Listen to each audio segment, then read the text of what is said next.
মদিনায় যখন মত চলে বিশ্বনবীর সাহাবী ওমর ইবনে আল-খাত্তাব রাদিয়াল্লাহু তাআলা আনহু, মুআজ ইবনে জাবাল রাদিয়াল্লাহু তাআলা আনহু আর তার সঙ্গে মদিনার কয়েকজন আনসারী নবীজির দরবারে চলে গেলেন। হযরত ওমর বলেন, ইয়া রাসূলুল্লাহ, ইয়া হাবিবাল্লাহ, নেশা হলো এমন এক মারাত্মক রোগ, নেশা যখন মানুষ করে মানুষের হোশ থাকে না, জ্ঞান থাকে না, মানুষের বিবেক বিবেচনার শক্তি বিলুপ্ত হয়ে যায়। নবী গো, এই মত ব্যাপারে কিছু আপনি বলে। ওই সময় কোরআনে কারীমের আয়াত আল্লাহ পাক নাযিল করে দিলেন, ইয়াসআলুনাকা আনিল খামরি ওয়াল মাইসিরি কুল ফীহিমা ইসমুন কাবীরুন ওয়া মানাফি'ু লিন-নাস ওয়া ইসমুহুমা আকবারু মিন নাফ'ইহিমা।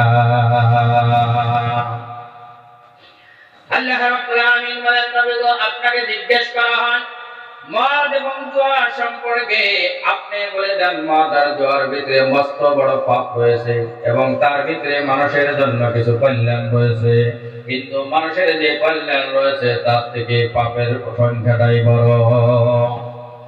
তখনও কিন্তু স্পষ্ট ভাষায় মদকে হারাম করা হয় নাই, কিন্তু কিছুগুলা সাহাবী, কিছুগুলা লোক এই আয়াত নাযিল হওয়ার পরে কিন্তু মদ ছেড়ে দিয়েছে, যেহেতু আল্লাহ পাক বলেছেন এই মদ আর জুয়ার ভিতরে মস্ত বড় পাপ রয়েছে।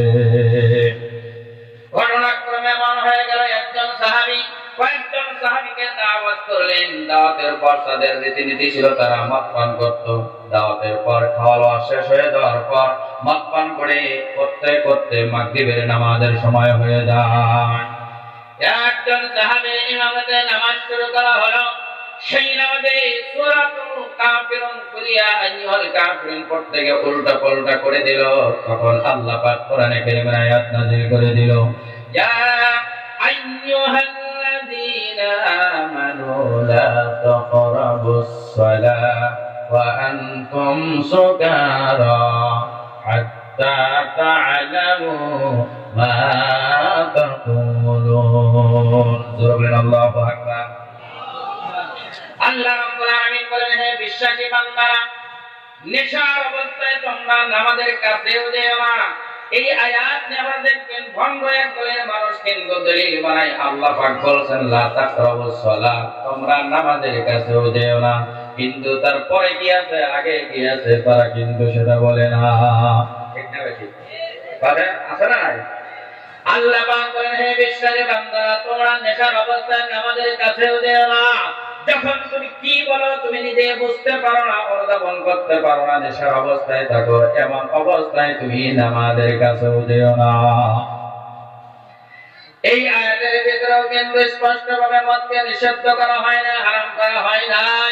এই দ্বিতীয় আয়াত নাযিল হওয়ার পর আরো কিছুগুলো লোক মদ পান করা ছেড়ে দিল, কিন্তু কিছুগুলো লোক মনে মনে ভাবলো এখনো তো আল্লাহ পাক মদকে স্পষ্ট ভাষায় হারাম করে নাই, হয়তো নামাজের অবস্থায় মদ পান করাকে আল্লাহ পাক নিষিদ্ধ করেছেন, নামাজের অবস্থায় পান করব না, তবে নামাজ ছাড়া অন্য সময় আমরা মদ্যপান করব। ভাই মাতাম দোস্ত বুজুর্গ, ঘটনাক্রমে এমন হয়ে গেল, আকবা ইবনে মালিক রাদিয়াল্লাহু তাআলা আনহু একজন সাহাবী কয়েকজন সাহাবীকে আবার দাওয়াত করলেন। দাওয়াতের খাওয়া শেষের পর তারা মদ পান করলো।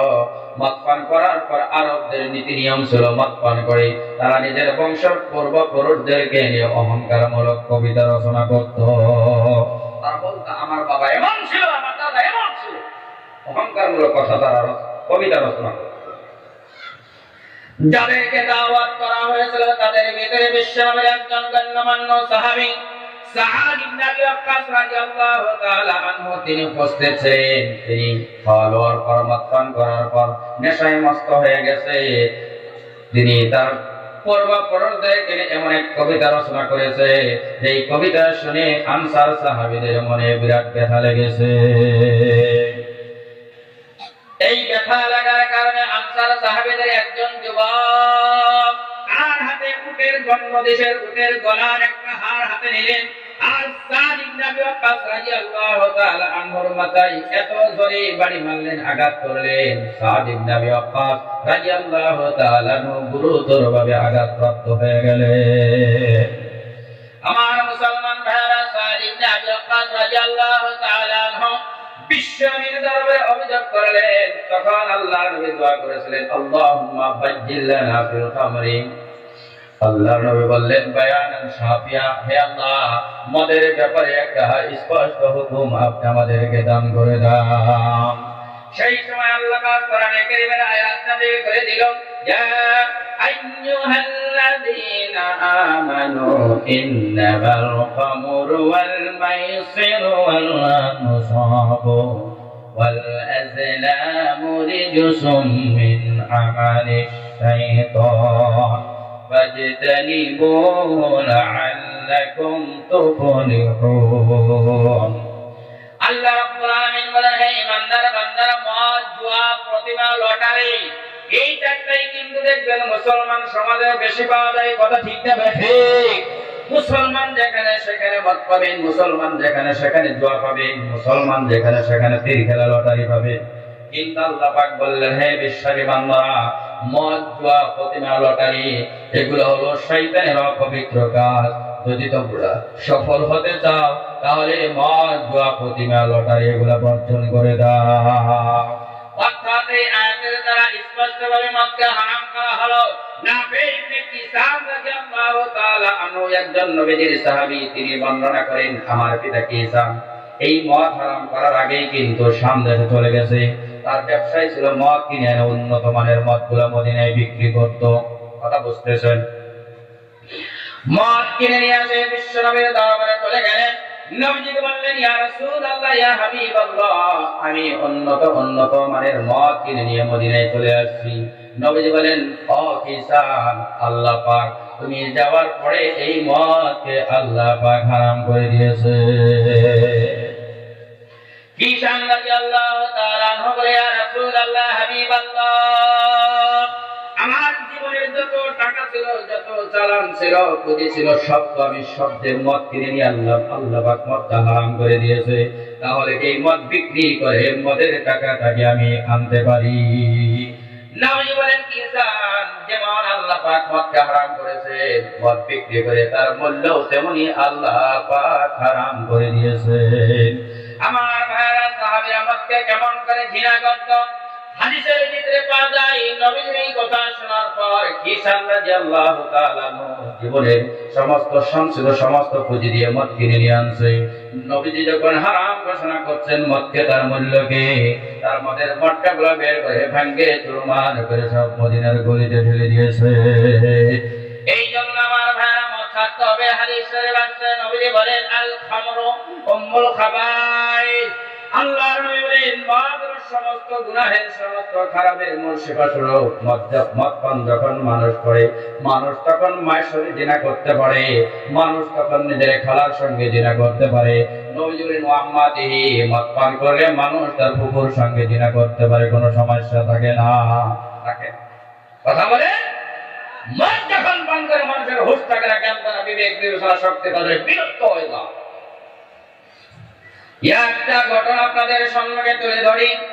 একজন আল্লাহর বান্দা ছিলেন, নির্জনে একমাত্র আল্লাহ পাকের ইবাদতে নিজেকে ব্যস্ত রাখতেন। যেমন মানুষের সঙ্গে কথা বলতো না, নির্জন অবস্থায় শুধুমাত্র আল্লাহ পাকের সব সময় ইবাদত করত। সেই আল্লাহর বান্দার মহব্বতে একজন মহিলা পড়ে গেছে, প্রেমে পড়ে গেছে। কিন্তু মহিলা চিন্তা করে, এই লোকটা হলো আল্লাহওয়ালা লোক, দেখতে এত ভালো, আমার তো মনের ভিতরে মহব্বত জন্মে গেছে, কেমন করে আমার দিকে আকৃষ্ট করতে পারি, বলতে সাহস করে নাই। নিজের খাদিমাকে পাঠিয়ে দিছে, খাদিমা তুমি চলে যাও, ওই লোকটাকে বলো আমি তাকে একটা কাজের সাক্ষী দেওয়ার জন্য তলব করেছি। আল্লাহওয়ালা মানুষ তো ভাবছে যে সাক্ষী দিব, কি সমস্যা আছে।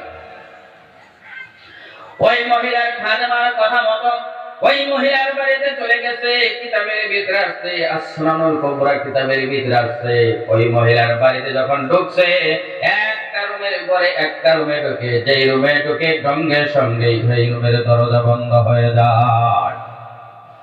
ঢুকতে ঢুকতে যখন সর্বশেষ রুমে ঢুকে গেলেন, সেই রুমের ভিতরে সেই মহিলা বসে আছে, দরজা বন্ধ হয়ে গেছে। আল্লাহর ইবাদত গুজার বান্দা ছাড়া আর মহিলা ছাড়া কোন মানুষ সেখানে নাই। এবার মহিলা ডাকতে বলে, হে আল্লাহওয়ালা বান্দা, আমি তোমাকে কোন কাজের সাক্ষী দেওয়ার জন্য ডাকি নাই। তোমার সামনে তিনটা অপশন ধরে বলেন, কয়টা অপশন? কয়টা অপশন? তিনটা। তিনটার একটা যদি করো বাঁচতে পারবা, তাহলে বাঁচতে পারবা না, বের হতে পারবা না এখান থেকে।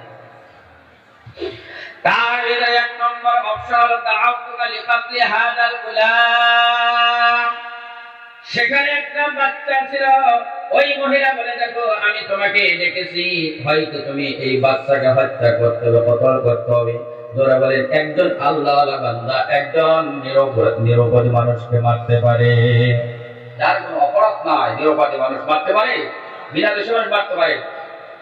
দুই নম্বর তোমার সঙ্গে অপশন হলো আও তাকাও আলাইয়া। দুই নম্বর অপশন হলো যদি তুমি এই বাচ্চাকে মারতে না পারো, হত্যা করতে না পারো, তাহলে আমার উপরে ঝাঁপায়া পড়ো, আমার মনের প্রবৃত্তি চরিতার্থ করার সুযোগ করে দাও, আমার মনের চাহিদা পূরণ করার সুযোগ তুমি করে দাও। আর তিন নম্বর অপশন হলো তাও যদি করতে না পারো, তাহলে তাশরাবু কাসাম মিনাল খামার। তোমার সামনে মদের পেয়ালা রাখা আছে, তুমি মদের পেয়ালা হাতে নাও, মদ পান করো।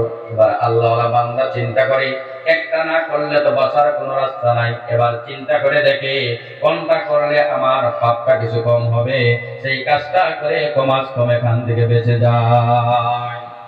এবার আল্লাহওয়ালা বান্দা চিন্তা করে এই বাচ্চাকে হত্যা করা যাবে না, কারণ হত্যা করা মহাপাপ, বিরাট কষ্ট, বড় গুনাহ। আর মহিলার সঙ্গে জিনায় লিপ্ত হওয়া যাবে না, কারণ জিনা করলে আমার জীবনের সব সতীত্ব শেষ হয়ে যাবে।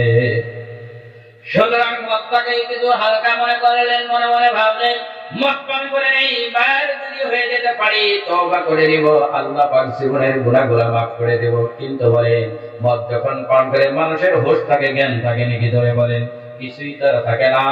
মদ পান করার পর যখন আল্লাহওয়ালা বান্দা হুঁশ জ্ঞান সব বিলুপ্ত হয়ে গেল, হুঁশ জ্ঞান সব হারিয়ে গেল, মদ পান করার পর ওই মহিলার সঙ্গে জিনায় লিপ্ত হয়ে গেল, এমনকি ওই বাচ্চাকেও হত্যা করে দিল। এই জন্য নবীজি বলেছেন, আল খামরু উম্মুল খাবাইস, মদ পান করার সমস্ত খারাপ কাজের মূল শিকড়। মদ যখন পান করে মানুষের সম্মুখে হারাম হালাল আর কিছুই থাকে না। এই জন্য মদ ছাড়ার দরকার আছে না নাই? আমার যুবকরা, কেমন করে তুমি মদ পান করো? এই দুনিয়ার জিন্দেগিতে তুমি তোমার টাকাও ধ্বংস করে দিলা, জান্নাতের জিন্দেগিটাও তুমি ধ্বংস করে দিলা। আবার যুবক ভাইরা, একজন জান্নাতীকে যে নিয়ামত দান করা হবে, ওই নিয়ামত থেকে তুমি নিজেকে বঞ্চিত করে দিলা। কারণ ওই যে হাদিস বলেছিলাম, হাক্কুন আলাল্লাহ, আরবাউন হাক্কুন আলাল্লাহি আল্লাহ ইয়াদখুলুহুমুল জান্নাহ। নবীজি বলেন, চার শ্রেণীর মানুষের উপরে আল্লাহ পাকের হক হলো, আল্লাহ পাক ওই চার শ্রেণীর মানুষকে কিয়ামতের দিন জান্নাতে ঢুকাবে না। তার ভিতরে এক শ্রেণী হলো যারা মদ পান করে, তাদের উপরে আল্লাহ পাকের হক হলো, আল্লাহ পাক তাদেরকে জান্নাতে কিয়ামতের দিন ঢুকাবে না। অন্য হাদিস শরীফের ভিতরে নবীজি বলেন যে মদ পান করলো যতক্ষণ পর্যন্ত তার পেটের ভিতরে মদের প্রভাব থাকবে, ততক্ষণ পর্যন্ত হাদিসে আছে 40 দিন পর্যন্ত আল্লাহ পাক ওই বান্দার কোনো আমল কবুল করে না। কয়দিন পর্যন্ত? 40 দিন পর্যন্ত আল্লাহ পাক ওই বান্দার কোনো আমল কবুল করে না। অন্য হাদিস শরীফ আছে, আল্লাহ পাক 3 জনের আমলকে আকাশ পর্যন্ত উঠায় না। কয়জনের আমল? 3 জনের আমল। তার ভিতরে এক শ্রেণীর লোক হলো, নবীজি বলেন, যারা মদ পান করে, মুদমিনুল খামার, যারা মদ পান করে, নেশা করে, আল্লাহ পাক ওই নেশা পানকারীর আমল আল্লাহ পাক জান্নাত পর্যন্ত উঠায় না, কি আসমান পর্যন্ত উঠায় না। অন্য হাদিসে নবীজি বলেন, মান মাতা মুদমিনুল খামার মাতা মাইতাতান জাহিলিয়াতান। আল্লাহর নবী বলেন যে মদ পান করা অবস্থায় মৃত্যুবরণ করলো, সে যেন জাহিলিয়াতের মৃত্যুবরণ করলো। জাহিলিয়াতের মৃত্যুবরণ তার অর্থ কি? জাহিলিয়াতের যুগে মানুষগুলো মুশরিক ছিল, কাফের ছিল, অর্থাৎ সেই যেন মুশরিক কাফেরের মতোই মৃত্যুবরণ করলো।